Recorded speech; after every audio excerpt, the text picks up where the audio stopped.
na akong gustong bigyan ng regalo eh. Sila isa po. Trip niya po yata si Daniel Padilla. Gusto ko sana pagbigyan eh. Apo, pagbigyan po natin. Ano pong mabibigay na ano dyan? Sige, buksan mo yung kahon. Buksan po yung kahon. Ito po. Si Daniel Padilla. Hala! Ano ba yan? Si Daniel po. Daniel Padilla. Habang tumutulong si Loisa sa weekly jazz, naganda na si Fifth sa kanyang regalo para kay Loisa. Nasa'yo na ang lahat, minamahal kita pagkat nasa'yo na ang lahat, pati ang puso ko.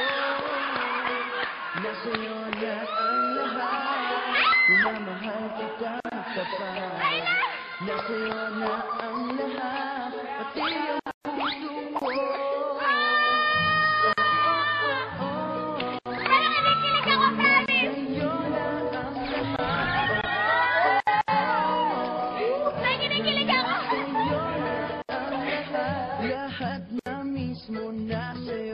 Ang ganda, ang bait, ang talino, inggit lahat sila sa'yo, kahit pa dapat magalino.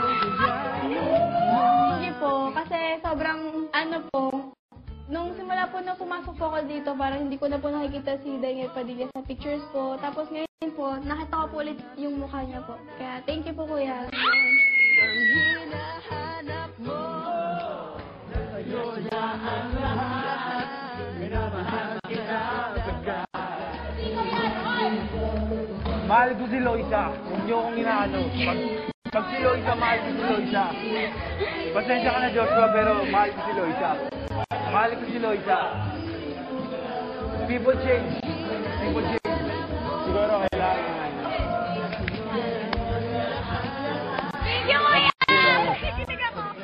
Ginaya pa ni na Fifth at Loisa ang isang sikat na eksena ni Daniel at Catherine. Sorry! Butik mo na mapatay, ganun lang? Patay agad? Ang ooy naman ito. Oh, sorry po. Ano ba? Papatayin mo ba ako? Ha? Patay agad? OA ka naman eh. Aral! Kinikilig. Hindi, pero kinikilig ako, promise. Sobrang saya po. Hindi mo paalam ka na sa kanya. Oh. Bye. Magigita pa naman tayo. Sige, bye-bye. Ikaw ah. Pakabait ka dito sa loob ng bahay. Nasa iyo ng lahat.